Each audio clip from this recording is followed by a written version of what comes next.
날씨가 너무 덥다 보니까 이렇게 하기도 어렵고 저렇게 하기도 어렵고 집에 있자니 힘들고 밖에 나가자니 덥고 참 고난이 이만저만이 아닌 것 같아요.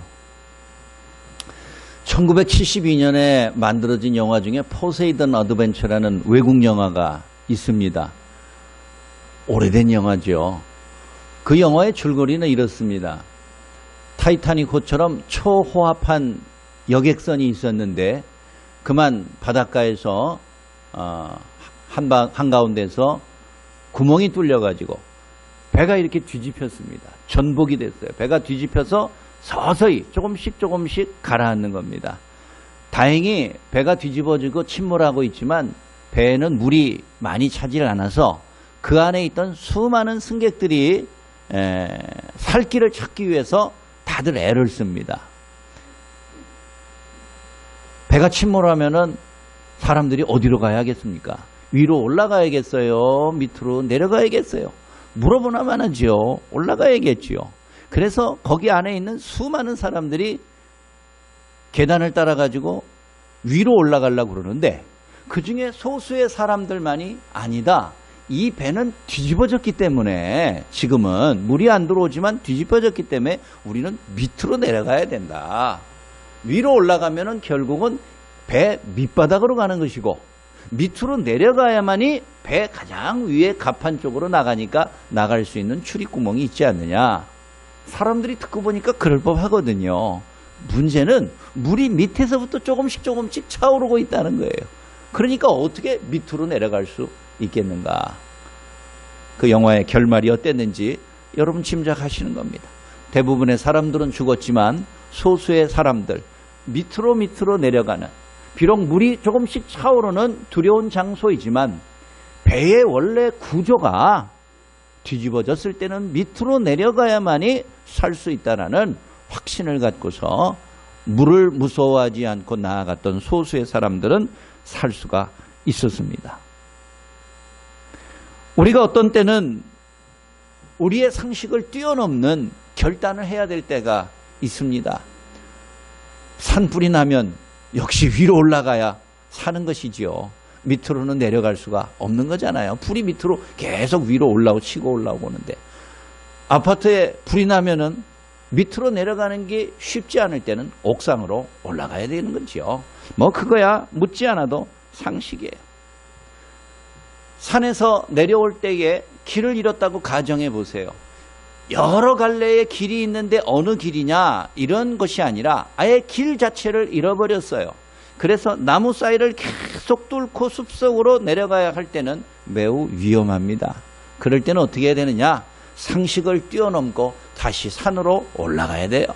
기어 올라가서 높은 곳에 올라가서 내려다 보면서 길이 어느 쪽으로 나와 있는가, 어느 방향으로 내려가야지 내가 길을 찾을 수 있을 것인가, 그것을 판단한 다음에 다시 하산하는 것이 가능성이 높다고 말합니다. 오늘 교회에 대한 주제를 갖고서 말씀하는 6번째 시간입니다. 교회의 본질에 대하여 다시 한번 우리가 묻고자 합니다. 교회의 본질은 모이는 것인가, 흩어지는 것인가? 여러분들 대답은 무엇입니까? 날도 더워 짜증나는데 같지도 않은 질문을 한다고 흉볼런지 모르겠어요. 교회의 본질이라는 것이 당연히 모이는 것이지 무슨 흩어지는 것인가? 그러나 여러분, 우리의 근본적인 질문 속에 다시 한번 교회의 본질과 신자로서의 사명을 재발견할 수 있다는 것이에요. 먼저는 교회는 언제나 다툼과 분열의 유혹 속에 있다는 것을 잊지 말아야 합니다. 교회의 본질이 무엇이냐? 그 용어에서 알 수 있는 것처럼 회, 모일 회자 아니에요. 광어회, 우럭회의 회가 아니고 모일 회자 교회입니다. 그러니 교회의 본질은 모이는 것이죠. 맞습니다. 사람들이 모여서 교회를 이룹니다. 어느 시대 어느 곳이든 신자들은 교회로 예배당으로 모여서 예배드리고 모여야 기도할 수 있고 모여야 찬송할 수 있고 모여야 얼굴을 보며 밥을 먹으며 교제할 수 있는 것이지요. 예루살렘에 세워졌던 최초의 교회, 우리 흔히 말하는 초대교회도 얼마나 자주 그리고 많이 모였을까요? 사도들과 신자들은 예루살렘에 처음 교회가 세워졌을 때 흥분됐습니다. 왜? 예수 믿고자 새로운 기독교 신자가 되고자 하는 수많은 유대인들로 교회에 발디딜 틈이 없었기 때문입니다. 어떤 때는 사도들이 나가서 한번 전도하면은 3,000명씩 회개하고 세례를 받고 모여들었습니다. 많을 때는 사도행전 4장 4절에 보니까 5,000명이 모여들었다라고 기록하고 있고, 어떤 때는 5장 14절에 보니까는 그 모이는 숫자가 너무 많아서 헤아리기가 없이 그냥 많이 모였다, 이렇게 표현하고 있을 정도입니다. 사람이 등 따숩고 배부르면은 눈물의 과거를 잊어버리기는 합니다. 교회도 어떤 때는 부흥하고 지나치게 모든 면에 있어서 잘 되는 걸 보면은 교회가 갖고 있는 본질적인 사명, 대사명과 책임을 망각할 때가 많습니다. 주님이 이 땅에 모든 남겨진 사도들과 제자들과 신자들을 향하여서 행해야 될 중요한 지상 명령을 가볍게 여기는 경우들이 너무나 많았다는 것이에요. 주님의 마지막 지상 대명령이 무엇입니까? 온 민족으로 온 족속으로 하여금 제자를 삼아 아버지와 아들과 성령의 이름으로 세례를 주고 내가 내게 명령한 것, 즉 하나님의 말씀과 복음을 가르치라. 그것이 주님이 마지막 이 땅에 남겨진 교회들을 향한 부탁의 말씀 아니에요. 그런데 물이 한 곳에 너무 오래 고여 있다 보면은 썩지 않아요. 교회도 마찬가지입니다. 교회는 유기적인 몸이기 때문에 어느 한 곳에 움직이지 않고 계속해서 머물러 있으면 그 몸 자체가 비대해지고 나중에는 썩어져요. 교회의 본질이 그렇다는 거예요.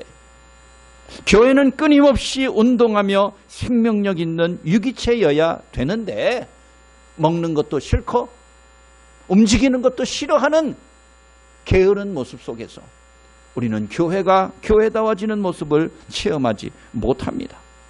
예루살렘 초대교회는 나아가지 않고 흩어지지 않고 지나치게 모이는 일에만 열중하다 보니까 이미 그 속에서 내부로부터 다툼이 벌어지기 시작했고 분열의 씨앗이 싹트기 시작했습니다. 사탄은 멀리 있는 곳에 있지 아니하고 우리 옆에, 우리 아래에서 호시탐탐 우리를 유혹하고 시험하려고 기회를 엿보고 있다는 것을 알아야 합니다. 우리가 읽지는 않았지만 사도행전 6장에 보니까 교회 안에는 생활 형편이 어려운 신자들이 많이 몰려들었습니다. 특별히 구약의 율법에 따라서 의무적으로 구제하고 도와주고 함께 섬겨야 될 대표적인 사람들이 고아와 과부가 있습니다. 고아와 과부는 그 당시에는 직업을 가질 수 없어서 스스로 생존하는 것이 어려운 계층에 있는 사람이기 때문에 교회나 이웃들이 의무적으로 도와줘야 된다. 율법에 아예 못을 박아 규정하고 있습니다. 그런데 이 예루살렘 초대교회에 수많은 어려움을 당한 홀로 된 여자들이, 과부들이 찾아와서 교회가 이런저런한 구제하고 도움을 주는 일에 여념이 없었습니다. 그런데 그 일을 누가 했느냐? 사도들이 처음에 한 거예요. 처음에는 몇십 명 되지 않을 때는 아무 문제 없습니다. 그러나 그 숫자가 몇백 명이 되고 몇천 명 이상으로 넘어가는 일이 되었을 때는 사도들도 어찌할 줄을 모르는 거예요. 원래 사도로서 부름을 받을 때는 하나님의 말씀을 잘 연구하여 전파하고 설교하고 그리고 개인적인 영성 훈련을 위하여 기도하는 일에 전념해야 될 것인데 어느 날 갑자기 사도들은 일주일 내내 구제하는 일에 몰입하다 보니까 개인적인 기도와 말씀 연구를 게을리할 수밖에 없었습니다. 그 와중에 교회 안에 다툼과 분열이 일어나기 시작을 한 거예요. 교회 안에서 구제를 해야 될 과부들 중에는 그 출신 지역에 따라서 두 종류로 나누는데 한 사람은 히브리파 과부들이고 또 한 사람은 헬라파 과부다 이렇게 말합니다. 다 똑같은 유대인들이에요. 아브라함의 혈통을 갖고 태어난 사람들이에요. 다만 출신 지역들이 어디서 태어났고 어디서 주로 살다가 여기 온 사람인지에 따라서 갈라지는 거예요. 그래서 히브리파 과부들은 누구냐? 예루살렘과 유대 땅 지역에 흩어져 살고 있던 사람들, 과부들을 히브리파 과부들이라 그렇게 말합니다. 그러면 헬라파 과부들은 누구냐? 그 이외의 지역에서 출생하였거나 거기서 살다가 이쪽으로 온 사람들을 말하는 거예요.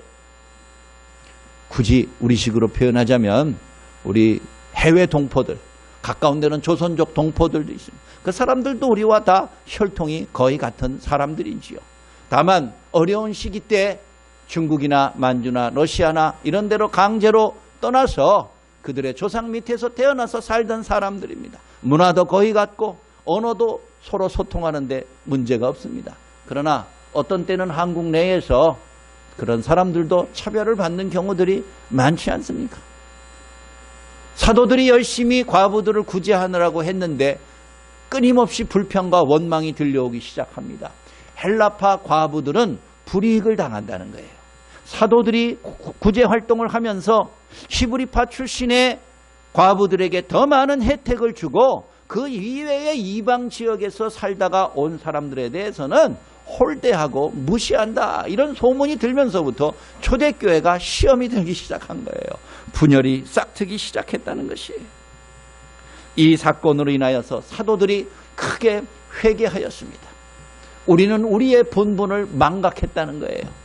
눈에 보이는 과부들과 어려움에 처해 있는 사람들을 구제하는 것이 중요한 일이기는 하지만 우리가 이 일에 전적으로 매달리는 것은 옳지 않다는 것을 뒤늦게 깨닫게 된 것이에요. 그래서 흔히 말하는 7 집사를 선택하여서 그 집사들로 하여금 교회의 구제를 비롯한 어려운 일들을 맡기고 사도들은 다시 원래의 자기의 책무인 기도하는 일과 말씀을 연구하는 일에 전념하게 되었다는 것이에요. 어떨 때 보면은 초대교회에 찾아온 가장 첫 번째 위기가 바로 그와 같은 다툼과 분열의 위기였어요. 근본적인 원인이 무엇이냐?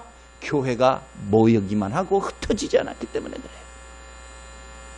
밀려오는 수많은 사람들의 숫자에 취해가지고 우리가 이만하면 성공한 것이 아니냐, 이만하면 우리가 대형교회를 이룬 것이 아니냐, 이만하면 주님이 원하시는 좋은 교회, 훌륭한 교회로 터잡는 거 아니냐, 마음속에 안심을 하였다는 것입니다.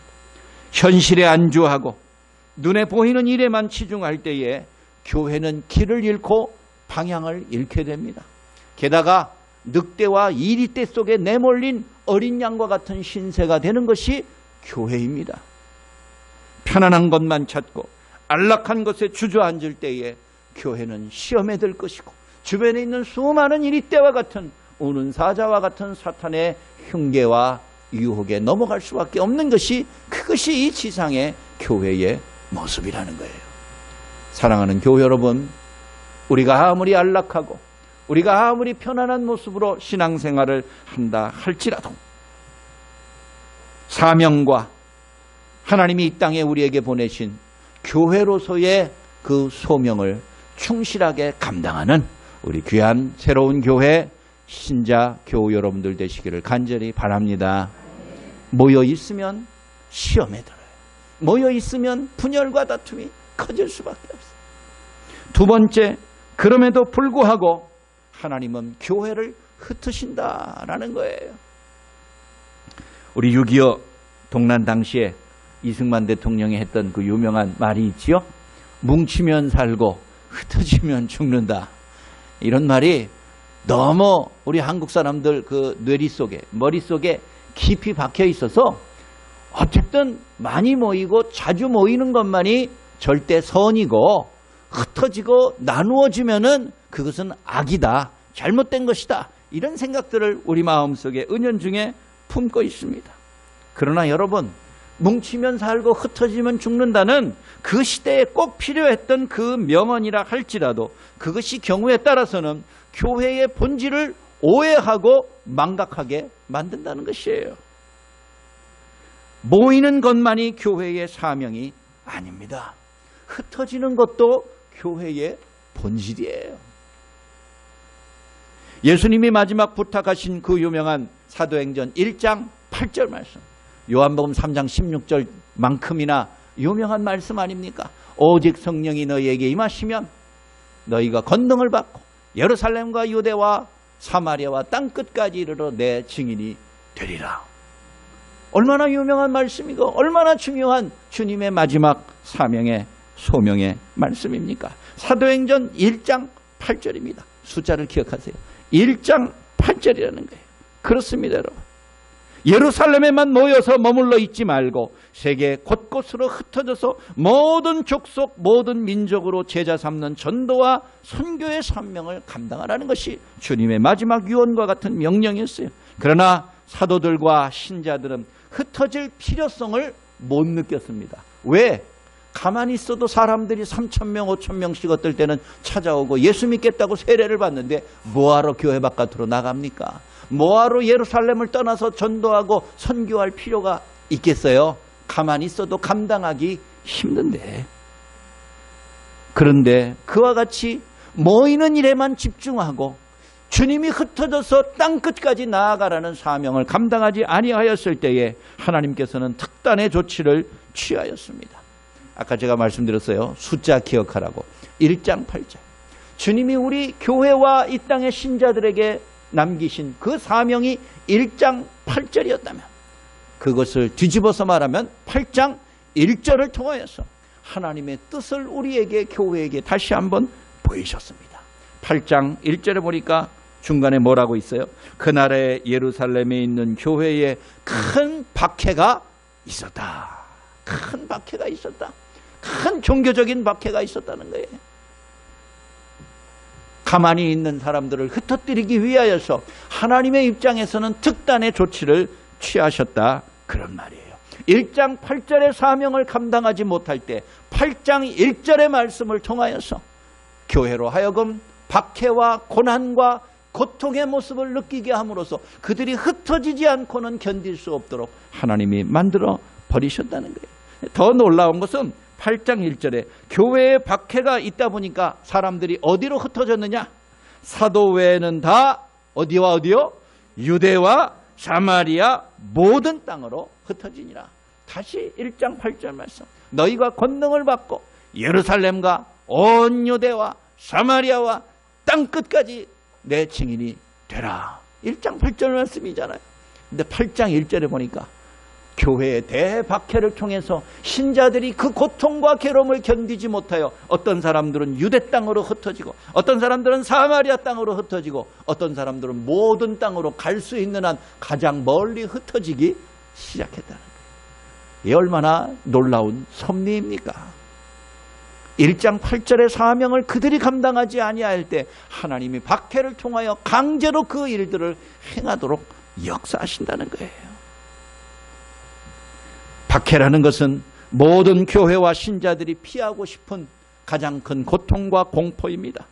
그래서 우리는 날마다 핍박과 같은 시험에 들게 하지 않도록 하나님 앞에 기도하고 있지 않습니까? 그러나 하나님께서는 그 교회가 그 본질적인 가치와 사명을 망각하여 현실에 안주할 때 신자들이 교회의 주변에 담을 높이 쌓아놓고 자기들끼리만 그 안에서 자족하며 기뻐하며 교제하며 살아갈 때 혹은 교회 안으로 들어오고 싶으면 오고 말고 싶으면 말라라는 식으로 소극적인 신앙생활을 행하고 나아갈 때 하나님은 박해를 통해서라도 교회를 흔드시고 신자들을 흩어 놓으십니다. 그것이 하나님이 이 땅의 모든 지상의 교회를 다루시는 하나님의 방법이에요. 교회가 본질적인 사명 감당하지 못하면 하나님이 그대로 내버려 주지 않습니다.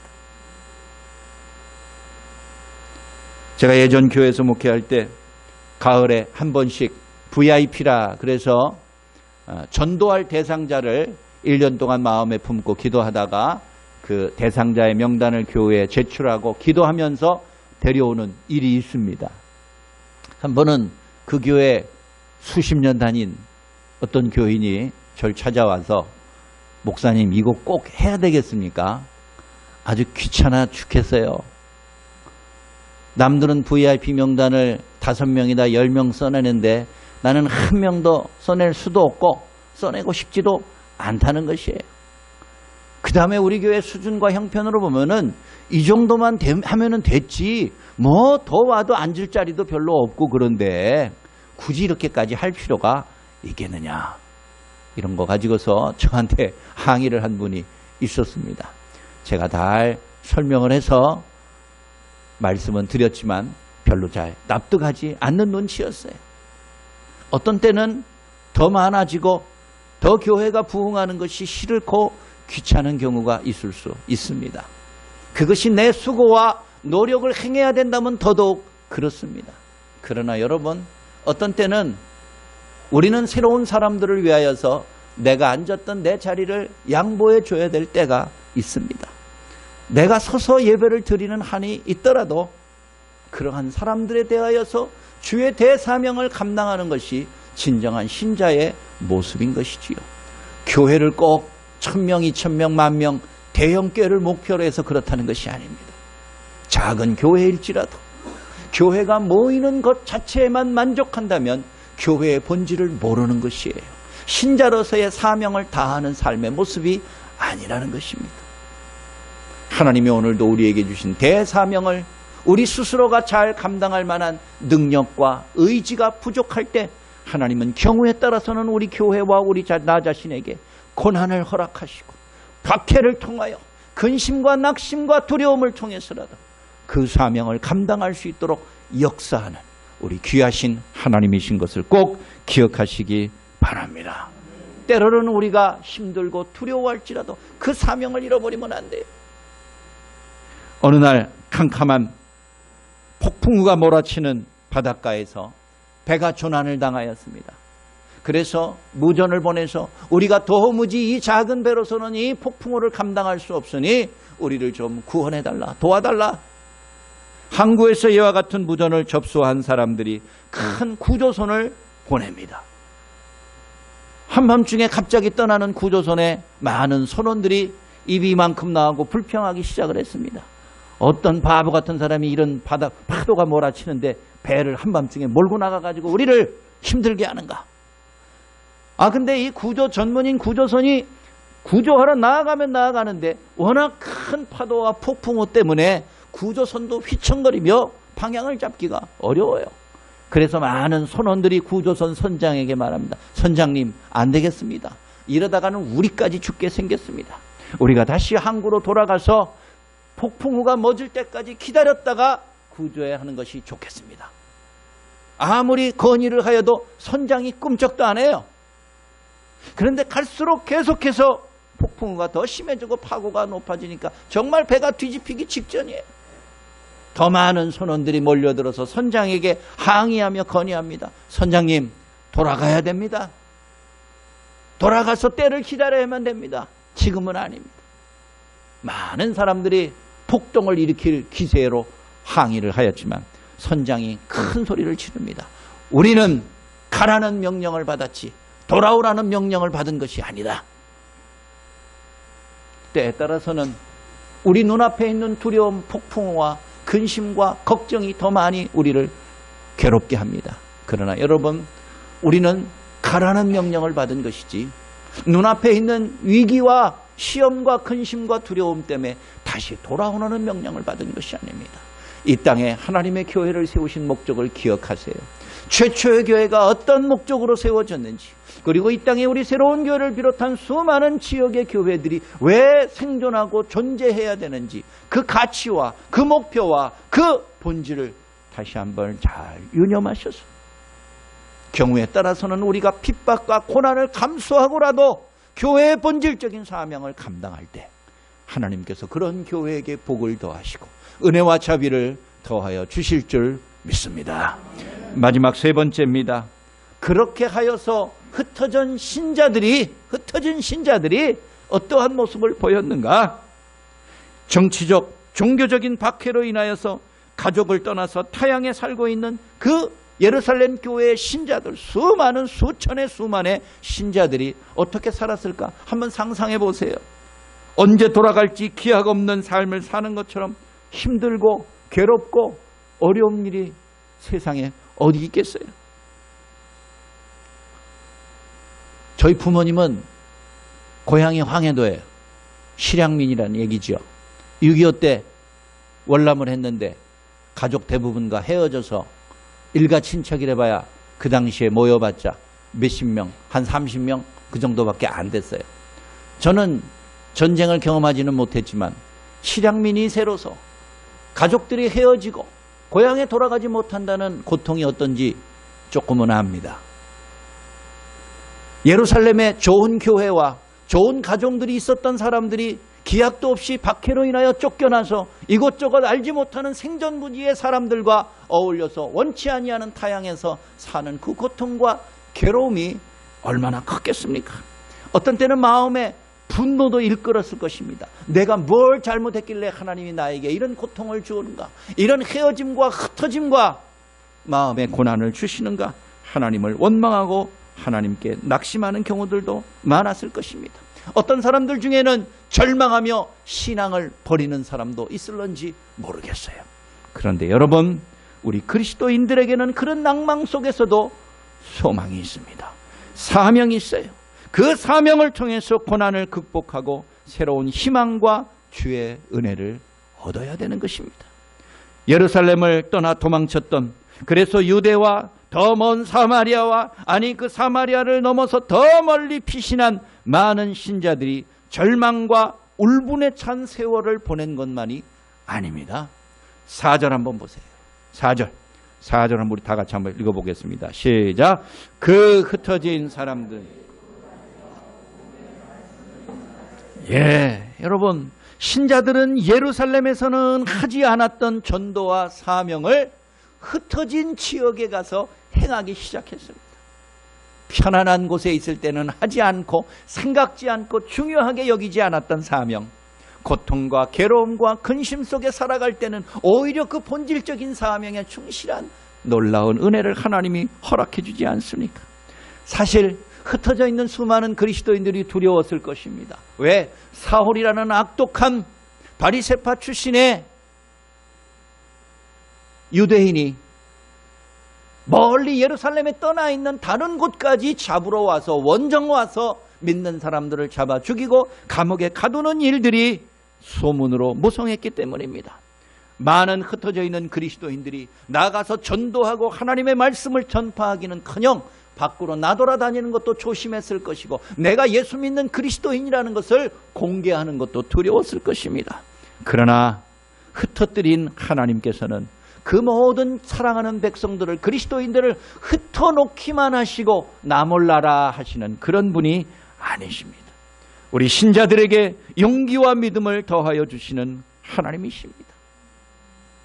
예수님의 12제자 가운데 빌립이라는 사람도 있지만, 예루살렘 최초의 교회에 선택된 7명의 집사들 가운데 빌립이라는 동명이인의 사람도 있었습니다. 그때 이 빌립 집사가 예루살렘에서 쫓겨나서 도망쳐가지고 다른 지역으로, 사마리아라는 지역으로 갔어요. 아마 처음 가본 곳이었는지도 모릅니다. 빌립 집사는 교회 안에서 구제하는 일에만 했지 전도하는 일에는 열심을 다하지 못했어요. 그러나 하나님의 섭리에 의해서 흩어지고 쫓겨나서 타향에서, 타지에서 생활하면서 마음속에 용기와 믿음을 얻었습니다. 하나님의 말씀에 대한, 복음에 대한 열정을 다시 한번 체험했어요. 그래서 가는 곳마다 하나님의 말씀을 증거하였습니다. 그랬더니 주의 말씀을 듣고 회개하고 예수 믿는 사람들의 수가 늘어나기 시작했다는 거예요. 중풍병자와 같은 환자들이 고침을 받고, 귀신 들렸던 사람들이 자유함을 얻으면서 수많은 사람들이 복음의 역사를 체험하기 시작하니 8절, 마지막 8절 말씀해 보니까 그 성에 뭐가 있었다고요? 큰 기쁨이 있었더라. 아멘. 여러분, 큰 기쁨이 있었더라. 얼마나 기쁨이 크길래 큰 기쁨이라고 그랬을까요? 말로 형언할 수 없는 기쁨이었을 거예요. 마음으로 다 표현할 수 없는 기쁨이었을 거예요. 모든 사람들이 다 인정할 만한, 동의할 만한 큰 기쁨의 열매가 있었기 때문에 기쁨이 그 사마리아 성에 가득하였다 말하였을 것입니다. 이 얼마나 위대한 선물입니까? 1장 8절에서 예수님은 성령이 임하면은 가장 먼저 너희가 능력을 받는다 약속하셨습니다. 오직 성령이 너희에게 임하시면 너희가 권능을 받는다. 권능을 받는다. 성령을 통해서 모든 그리스도인들이 자기 나름대로의 하나님의 권능과 능력을 받습니다.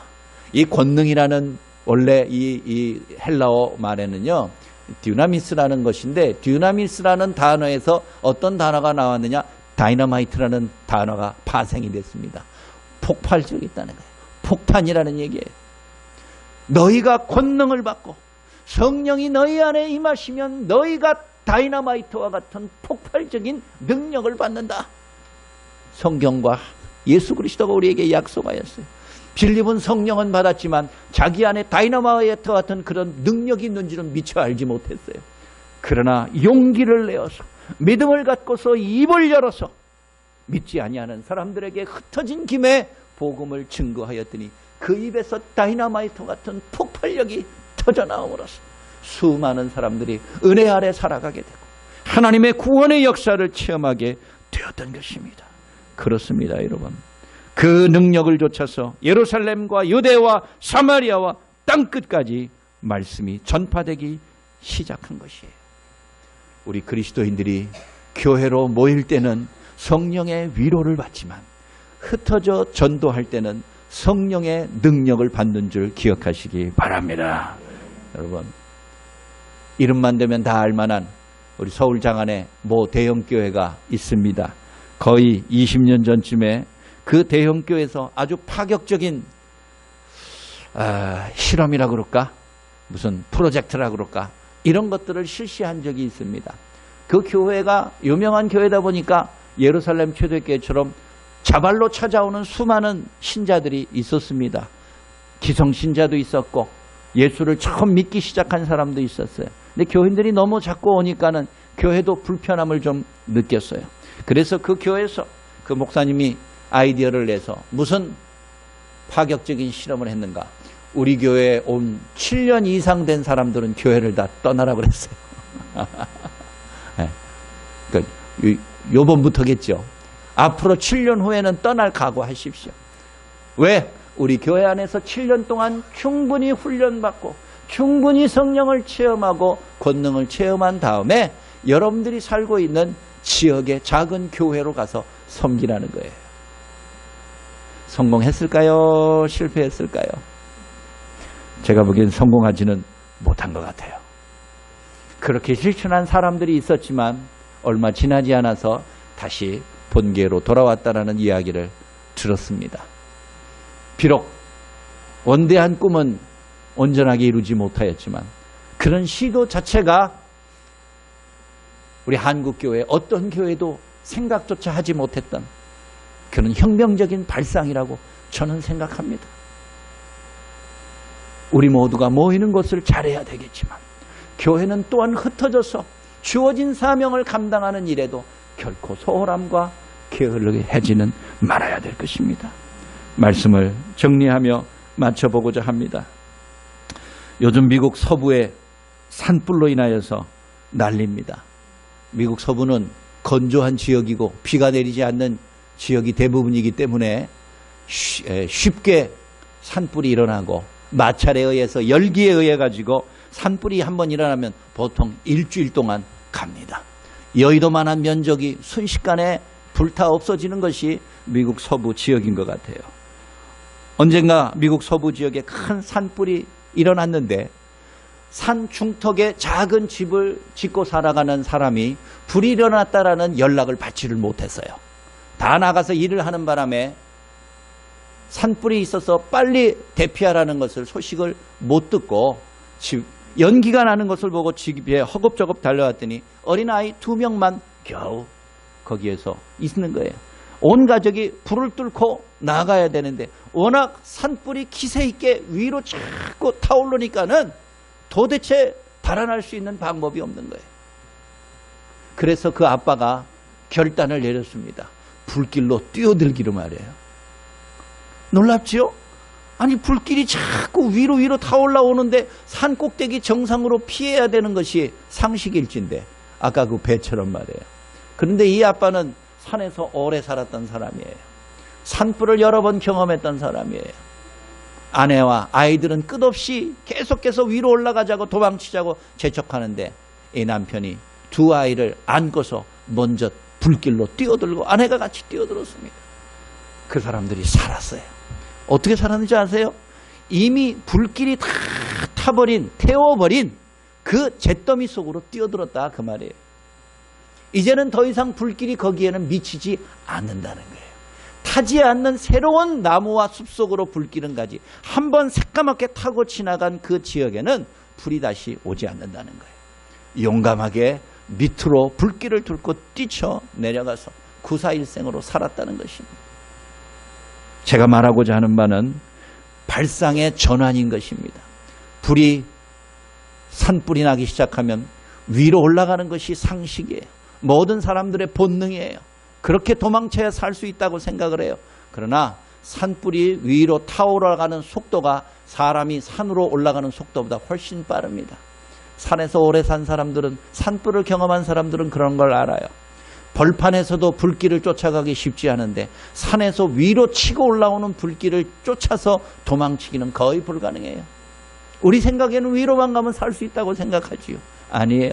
때에 따라서는 불길에 용감하게 맞서서 밑으로 뚫고 나아가야지 거기에 살 장소가 보인다는 것이에요. 발상의 전환은 기적을 일으키기도 해요. 모이는 것이 교회의 본질입니까? 맞습니다. 모여야 합니다. 자주 모여서 기도하고 예배하고 찬송하고 교제해야 되는 것입니다. 그러나 그것은 본질의 절반에만 해당되는 것입니다. 우리는 왜 모입니까?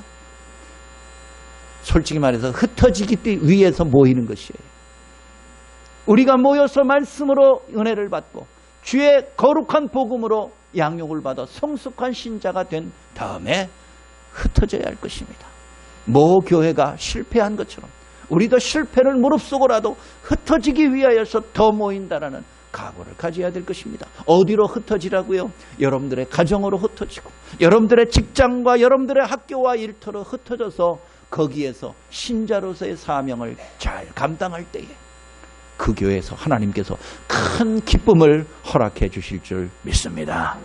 나 한 사람쯤이야 대수롭게 여기지 마시고 내게 주신 하나님의 크나큰 은혜와 권능과 능력을 소중하게 여기셔서 하나님이 내게 보내신 가정, 내게 보내시는 직장, 학교, 일터 속에서 사도로서의 신자로서의 하나님의 자녀로서의 사명 감당하는 귀한 여러분들 되시기를 주의 이름으로 축원합니다.